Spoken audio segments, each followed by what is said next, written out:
जैसे आपने कहा कि गौशाला का कायाकल्प किया है, मैंने नहीं किया। ये पूरे समाज के जो हमारी समिति है, उन्होंने मिल-जुल के ही ये काम किया है। सर, गौशाला में सौंदर्यीकरण को लेकर क्या कदम उठाए जा रहे हैं?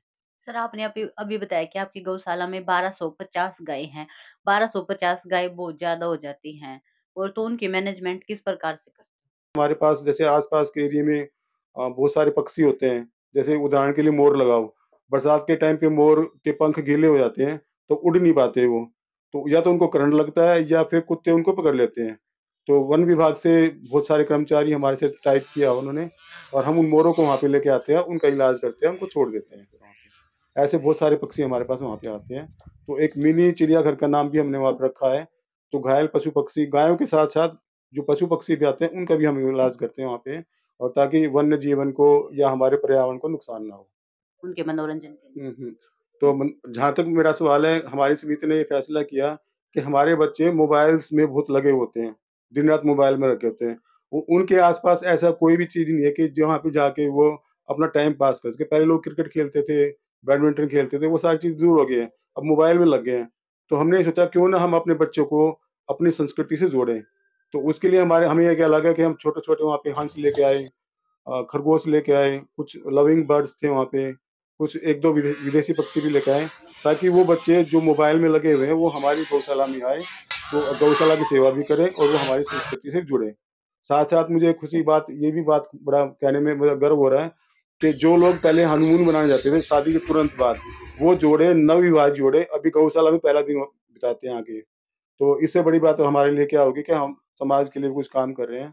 नमस्कार, स्वागत है आपका हरियाणा उत्सव पर। मैं हूं आपके साथ प्रीति सिंह। जब से डॉक्टर एसएन गुप्ता ने गौशाला की कमान थामी है, तब से गौशाला का कायाकल्प कर दिया है और किस तरह की व्यवस्था गौशाला में की जा रही है, उस सब के बारे में जानकारी हम डॉक्टर एसएन गुप्ता से लेते हैं। सर नमस्कार। नमस्कार जी। सभी दर्शकों को मेरा बहुत-बहुत अभिनंदन, सभी को नमस्कार। जैसे आपने कहा कि गौशाला का कायाकल्प किया है, मैंने नहीं किया। ये पूरे समाज के जो हमारी समिति है, उन्होंने मिल-जुल के ही ये काम किया है। जब हमने ली थी गौशाला में तो उस टाइम शायद 65 के करीब उसमें पशुधन था, गाय थी गाँव गौवंश था। अब हमारे पास 1250 के करीब गौ माता है, जिनकी हम सेवा दिन-रात वहाँ पे कर रहे हैं। उसमें छोटे-छोटे बछड़े भी हैं, बछड़ियाँ भी हैं, नंदी महाराज भी हैं, दूध वाली गायें भी हैं। और सबसे बड़ी बात क्या है कि हमारे पास अभी 4 वीएलडी डॉक्टर हैं, जो परमानेंट वहाँ पे अपनी सेवाएँ दे रहे हैं। इसकी वजह ये है कि वहाँ पे पहले बहुत सारी गायें मरती थी बीमारी की वजह से। तो हमने उस रोकथाम करने के लिए मृत्यु ना हो, गौवंश की हानि ना हो, तो उसके लिए मैंने परमानेंट 4 डॉक्टर वहाँ पे रखे हुए हैं। और अब कभी आप जाके देखो गौशाला में साफ-सफाई का हमारा पूरा ध्यान रखते हैं। अ, उस बीमारी ना फैले उसके लिए हमने पूरा उनको वैक्सीनेशन किया हुआ है। जैसे एक मुँह खुर की बीमारी आती है, उसमें गौवंश का हाथ-पैर गल जाते हैं पूरे के पूरे और मुँह में झाग आते हैं और मुँह में बहुत बीमारी हो जाती है। तो वो बीमारी ना फैले उसके लिए हमने पहले उसके 3 डोज़ लगती हैं पूरी वैक्सीनेशन की। सरकार की तरफ से वो हमें मुहैया कराई जाती है। हमने पूरे के पूरे 3 डोज़ लगा दिए हैं ताकि गौ माता को कोई हानि ना हो। सर, गौशाला में सौंदर्यीकरण को लेकर क्या कदम उठाए जा रहे हैं? अभी सबसे पहले तो हमने क्योंकि गौ माता हमारे पास पहले कम संख्या में थी, अभी 1250 के करीब लगभग आ गई हैं, हो गई हैं। तो क्योंकि उनको रहने की भी व्यवस्था चाहिए, खाने की व्यवस्था भी चाहिए, पीने की भी व्यवस्था भी, उनको पानी साफ पानी चाहिए और उनको बीमारी ना फैले उनके लिए उसकी भी तैयारी करनी पड़ती है। तो उसमें हमने एक नया शेड बनाया ताकि वहाँ भीड़-भाड़ ना रहे और गौ माता आराम से वहाँ पे विचरण कर सके। भोजन की व्यवस्था हम 2 टाइम उनकी करते हैं, सफाई की व्यवस्था भी 2 बार करते हैं हम लोग वहाँ पे। सर, आपने अभी अभी बताया कि आपकी गौशाला में 1250 गाय हैं। 1250 गाय बहुत ज़्यादा हो जाती हैं और तो उनकी मैनेजमेंट किस प्रकार से करते हैं? हमने आपने अच्छा प्रश्न किया ये।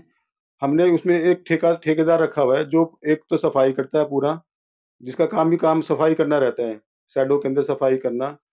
एक का काम दूसरा जो टीम है वो हमारी चारा डालती है, भोजन की व्यवस्था करती है उनको।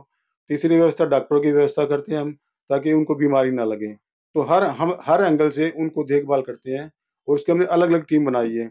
जैसे दूध वाली गाय है तो दूध निकालने वाले अलग से हैं, छोटे-छोटे बछड़े हैं, छोटी-छोटी बछड़ियाँ उनको सँभालने के लिए अलग टीम रखी हुई है। प्रॉपर तरीके से हम डॉक्टर्स को देखते हैं और फिर समय-समय पर हमारे सभी मेंबर्स वहाँ पे अलग-अलग जाके व्यवस्था देखते हैं कि उनको चारा ठीक मिल रहा है, नहीं मिल रहा है। पानी की व्यवस्था ठीक है, नहीं है। रात जैसे ठंड का टाइम था अभी, तो ठंड के टाइम में उनको ठंड से कैसे बचाया जाए। तो वो सारी व्यवस्थाएँ हमारी पूरी एक टीम वर्क बना हुआ है। टीम वर्क से ही हम ये सारा काम करते हैं वहाँ पे। सर जैसे गौशाला में गऊ जाते हैं, आवारा घूमती है तो उनको तो गौशाला में छोड़ाते हैं, लेकिन बहुत से जो सांड है वो आवारा सड़कों पर घूमते रहते हैं और कई तरह की घटनाएँ भी हो जाती हैं। तो मतलब उनके लिए क्या व्यवस्था की गई? जैसे कि मैंने आपको पहले ही बताया था, जिस टाइम हमने ये गौशाला का चार्ज हमारी समिति ने लिया था, उस टाइम हमारे पास 65 के करीब पशुधन था, गौवंश था। आज 1250 3 साल के अंदर हो गए हैं। तो हमने गोहाना से नगर परिषद से जो हमारी ड्यूटी लगाई, भई आपको ये नंदी महाराज या गऊ लेने, तो हम लिए वहाँ से भी। आस-पास के गाँव जैसे ठसका गाँव, म्हारा गाँव, बैसवान से भी बहुत सारे आते हैं जो देके जाते हैं। अब कई बार हमारे पास रात को भी टेलीफ़ोन आता है कि कोई रोड एक्सीडेंट में कोई गाय बीमार है, चोट लग गई है नंदी महाराज को।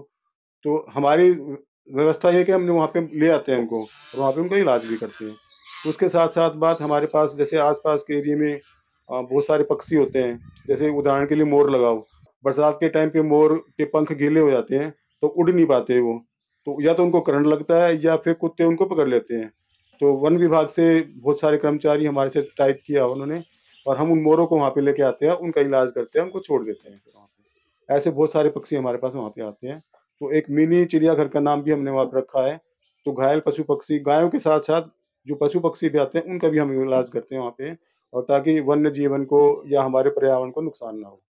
सर पहले जब आप इस गौशाला के प्रधानी थे तो इस गौशाला की हालत बिल्कुल ही जर्जर थी, लेकिन अब दूर-दूर से लोग स्पेशल ये देखने के लिए आते हैं कि हम ठसका गौशाला में जाएँगे। तो किस प्रकार की व्यवस्था है जो लोग वहाँ पर घूमने के लिए आते हैं, उनके मनोरंजन के लिए? हुँ, हुँ। तो मन जहाँ तक मेरा सवाल है, हमारी समिति ने ये फैसला किया कि हमारे बच्चे मोबाइल्स में बहुत लगे होते हैं, दिन-रात मोबाइल में लगे होते हैं। वो उनके आस-पास ऐसा कोई भी चीज़ नहीं है कि जहाँ पे जाके वो अपना टाइम पास कर सकें। पहले लोग क्रिकेट खेलते थे, बैडमिंटन खेलते थे, वो सारी चीज़ दूर हो गई हैं, अब मोबाइल में लग गए हैं। तो हमने ये सोचा क्यों ना हम अपने बच्चों को अपनी संस्कृति से जोड़ें।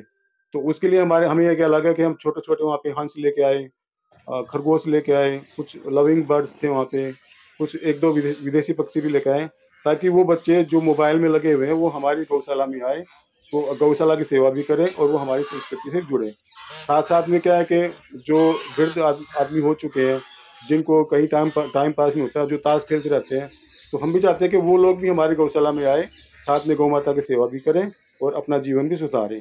साथ-साथ मुझे खुशी बात ये भी बात बड़ा कहने में मुझे गर्व हो रहा है कि जो लोग पहले हनीमून मनाने जाते थे शादी के तुरंत बाद, वो जोड़े नवविवाहित जोड़े अभी गौशाला में पहला दिन बिताते हैं आके। तो इससे बड़ी बात तो हमारे लिए क्या होगी कि हम समाज के लिए कुछ काम कर रहे हैं और साथ-साथ में बहुत सारे लोग अपना जन्मदिन, सारे मैरिज एनिवर्सरी वहीं पे मनाते हैं। इवन हमारे यहाँ पे सिल्वर जुबली और गोल्डन जुबली भी लोग मना रहे हैं, गौ माता की सेवा कर रहे हैं। तो हम चाहते हैं कि हमारा जो एक सनातन धर्म है, उसके प्रति लोगों की भावनाएँ बढ़ें। गौ सेवा तो हम कर ही रहे हैं साथ की साथ। साथ-साथ हम सोच रहे हैं कि समाज में जो कुरीतियाँ हैं, उनको दूर करें, अपने बच्चों को अपने संस्कार से जोड़ें, गौ माता की सेवा में लगाएँ।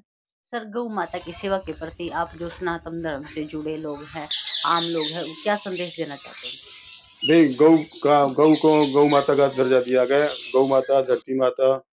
तो मैं तो चाहता हूँ कि स्वयं भगवान कृष्ण जी ने गौ माता की सेवा की है, तो जब स्वयं कृष्ण जी, भगवान जी सेवा कर सकते हैं, तो हमें भी चाहिए कि हम थोड़ा-सा समय निकाल के किसी भी रूप में तन, मन, धन किसी भी रूप में वो गौ माता की सेवा करें। अब गौशाला नहीं जा सकते तो गौ माता के लिए एक रोटी तो निकाल सकते हैं ना। हमारे शहर में, गोहाना में, आस-पास एरिया में 10-12 रिक्शाएँ जाती हैं।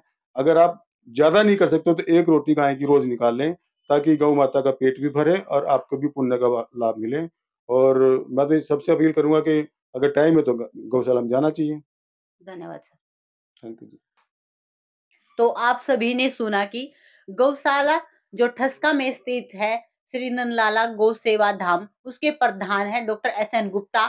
उन्होंने जो जानकारी दी कि किस प्रकार से एक प्रधान होना आसान काम नहीं है, उसके लिए बहुत सारी व्यवस्थाएं करनी होती है। और इन्होंने जब से गौशाला की कमान थामी है, तब से ठसका गौशाला की कायाकल्प कर दी है और दूर-दूर से लोग स्पेशल देखने के लिए आते हैं।